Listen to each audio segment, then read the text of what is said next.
Hi, I'm Vince Weston, and this is my first update on the Bandai group build, of which I'm doing Garp's Warship. Ta-da! There's the box.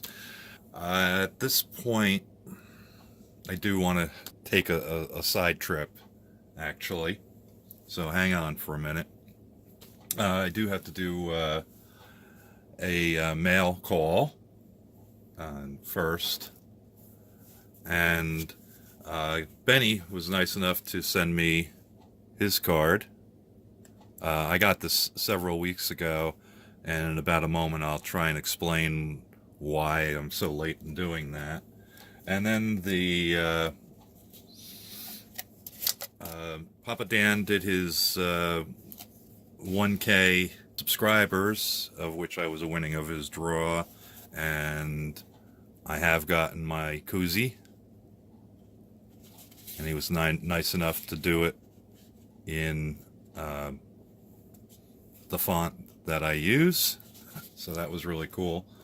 I've stuck a can inside.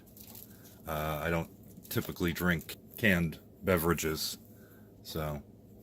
And with that, he was kind enough to pass along shop cards.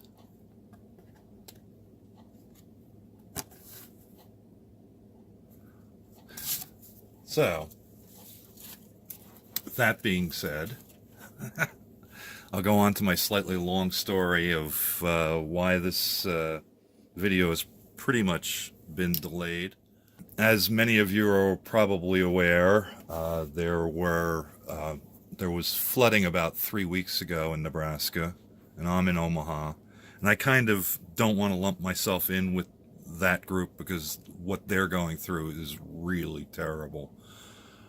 What happened to me was on the day it all started, which was a Saturday, we had about roughly 24 inches of snow on the ground, and it got up into the 40s and started to rain really hard.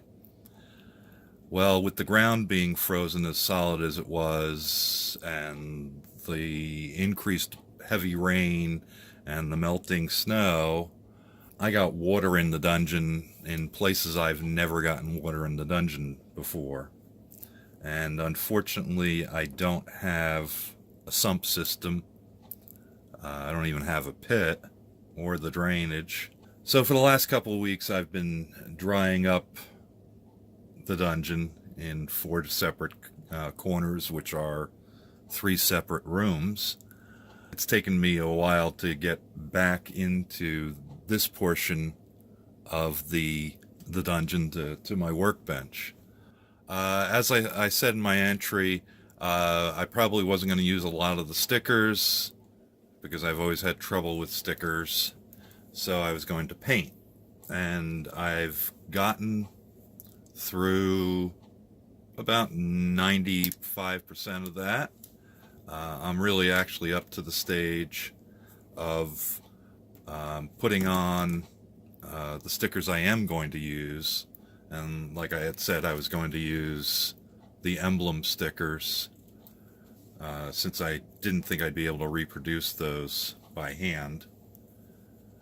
So, and being white, I can't really transfer them to decals. So here's the hull. I'll do it this way so it focuses a little easier. This is all craft acrylics that I've used. And I've matched the stickers pretty closely. The cannons, I cheated and just used a Malto marker. Whew, having tough times getting that out. But the rest of it, of course, is craft acrylics. This is the original color down here of it. I have put the whole hull together for the moment. And a lot of washes to bring out the panels and all sorts of stuff.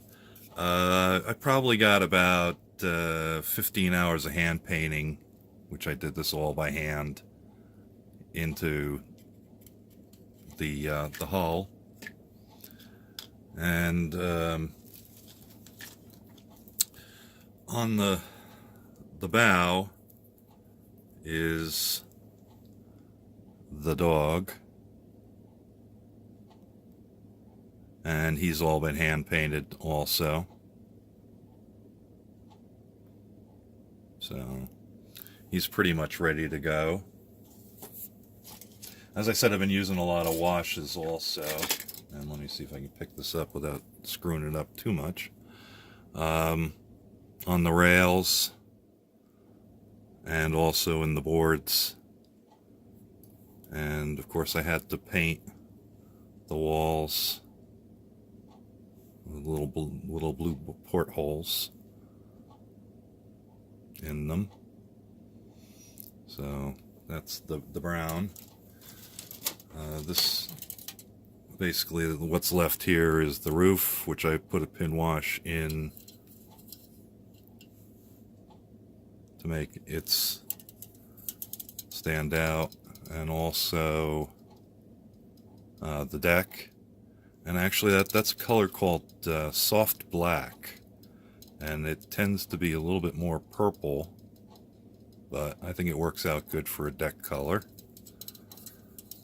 And then the house, again, I had to paint all the windows individually by hand, and the door.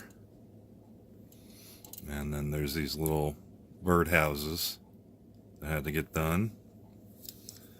And then just yesterday, when I finally got down here, I was able to do the sails with washes, and I painted the dog's feet that go along there, and I got, so they're all set. I can get them to focus. So that's oh, and the masts. I shouldn't leave out the masts because I did them. Oh, and so put some washes in where the ropes go, just to make the details stand out. And I'm only going to pop out one or two of these. These are the rat lines that go with the kit, and I dry brushed those with some black. I think it actually was the soft black also. So, like I said, I've got most of the painting done. The next step for me is to put on the stickers that I'm going to put on, and then I'm going to top coat it with dull coat, and hoping nothing tragic happens there. And I'll stick this guy on if I can squeeze him in.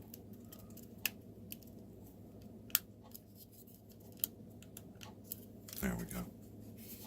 That's where that goes. There's another piece that goes in here that matches this one in color. I don't have that with me at the moment. So, like I said, then dull coat, and then I can start doing the final assembly. Final assembly will probably only take me, I don't know, an hour or so, once I finally get there.